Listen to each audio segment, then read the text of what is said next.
terhadap dolar Amerika Serikat bergerak di level Rp16.321, euro di Rp19.150, pound sterling.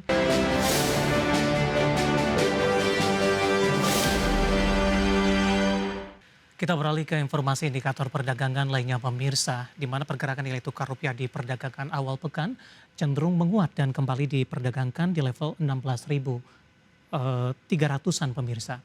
Dikutip dari data RTI hingga perdagangan Senin siang, rupiah menguat di 0,43% di level 16.350 per dolar Amerika. Sebelumnya di Senin pagi, rupiah dibuka menguat di 0,27% di level 16.370 per dolar Amerika. Sementara indeks dolar Amerika di Senin pagi sudah dibuka menguat di 0,11% di 97,86 setelah di Jumat pekan lalu melemah dalam di 0,59% di level 97,77. Pelemahan dolar Amerika terjadi usai rilis data ketenagakerjaan November payroll di Agustus hanya bertambah 2.000 jauh di bawah ekspektasi konsensus yang bertambah di 75.000.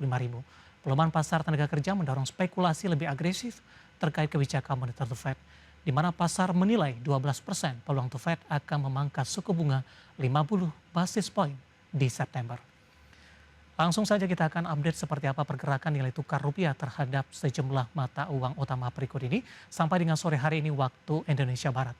Terhadap dolar Amerika Serikat bergerak di level Rp16.321, euro di Rp19.150, pound sterling di Rp22.046 dan terhadap yen Jepang di Rp110,45.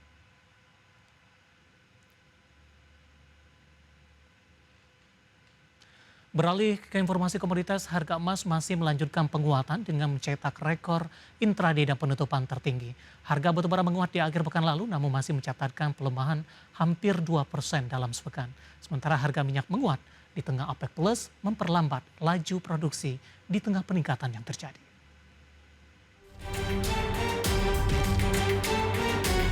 Harga emas mencetak rekor demi rekor pekan lalu dengan ditopang kombinasi data tenaga kerja Amerika Serikat yang lemah, ekspektasi The Fed yang dovish, serta permintaan bank sentral yang berkelanjutan. Harga emas ditutup menguat 1,16% di 3.586,36 dolar Amerika per troy ounce di Jumat pekan lalu. Harga tersebut adalah rekor penutupan tertinggi sepanjang masa. Harga emas juga menyentuh rekor tertinggi intraday sepanjang masa di 3.599 dolar Amerika Serikat.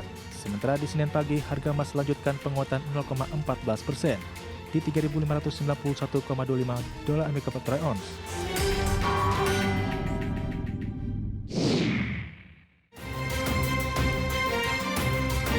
Harga batubara di Jumat pekan lalu di pasar ICE Newcastle untuk kontrak pengiriman Oktober ditutup di 107,55 dolar Amerika per ton atau naik 0,51%.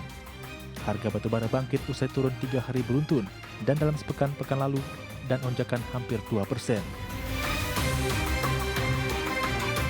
Kejatuhan harga batubara disebabkan musim panas di bumi belahan utara yang hampir berakhir. Musim panas yang hampir berakhir berarti penggunaan pendingin ruangan akan berkurang. Dengan demikian konsumsi listrik bisa ditekan sehingga menurunkan permintaan batubara.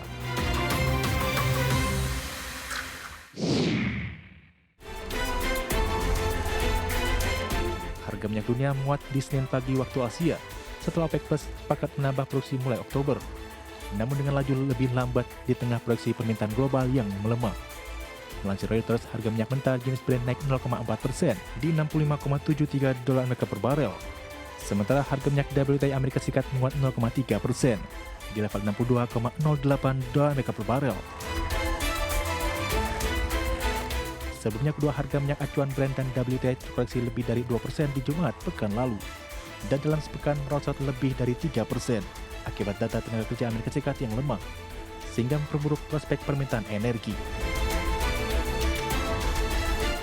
Berbagai sumber untuk IDXNO.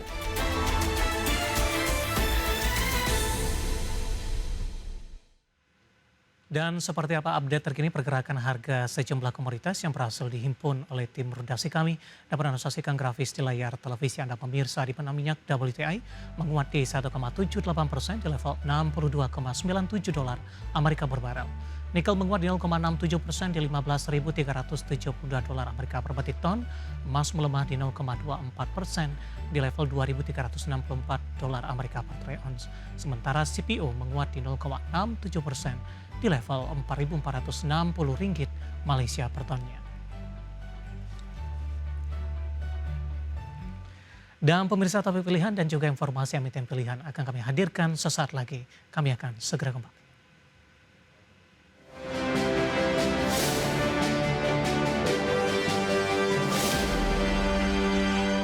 Ke topik pilihan pemirsa, di mana sejumlah emiten kompak menggelar aksi penambahan modal baik melalui private placement maupun right issue di awal September 2025. Di antaranya ada emiten Oasa, Pani, dan juga ada Bull. Terkait hal tersebut, analis menilai secara umum aksi penambahan modal memberikan dampak positif bagi emiten, khususnya terhadap ekspektasi kinerja dan juga harga saham. Sejumlah emiten di Bursa Efek Indonesia merancang aksi korporasi berupa penambahan modal baik melalui private placement maupun right issue pada awal September 2025. Emiten tersebut diantaranya PT Maharaksa Biru Energi Tbk, PT Pantai Indah Kapuk 2 Tbk, dan PT Buana Lintas Lautan Tbk. Maharaksa Biru Energi atau OASA akan menggelar private placement dengan jumlah sebanyak-banyaknya 10% dari jumlah modal ditempatkan dan disetor penuh. Dan hasil private placement akan digunakan untuk pengembangan usaha dalam bentuk modal kerja, pembelian saham dan atau aset, dan atau penyertaan saham pada satu atau lebih perusahaan di industri sejenis atau relevan dengan kegiatan usaha grup. Kemudian ada PT Pantai Indah Kapuk 2 Tbk atau PANI yang berencana menggelar aksi right issue dengan penerbitan 1,2 miliar saham baru. Dan yang diperoleh dari hasil aksi korporasi ini akan digunakan untuk dua hal utama, yakni penambahan penyertaan saham pada salah satu entitas anak perseroan yaitu PT Bangun Kosambi Sukses Tbk, dan juga untuk melakukan penyertaan atas saham baru yang akan dikeluarkan oleh entitas anak perseroan. Emiten pelayaran PT Buana Lintas Lautan Tbk juga akan menggelar private placement 1,4 miliar saham seri B dengan nilai nominal Rp100 per saham. Dan yang diperoleh akan digunakan seluruhnya untuk peningkatan modal kerja pada entitas anak. Perseroan telah memiliki calon pemodal untuk rencana transaksi ini yaitu Fortune Street Limited, sebuah perusahaan investasi asal Hong Kong.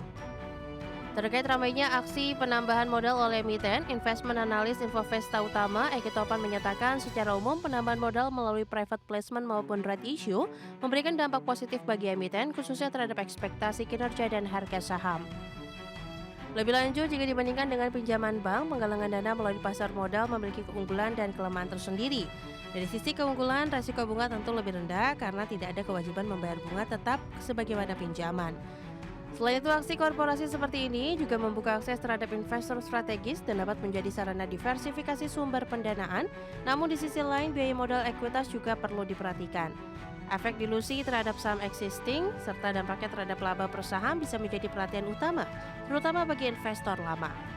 Berbagai sumber, IDEX Channel.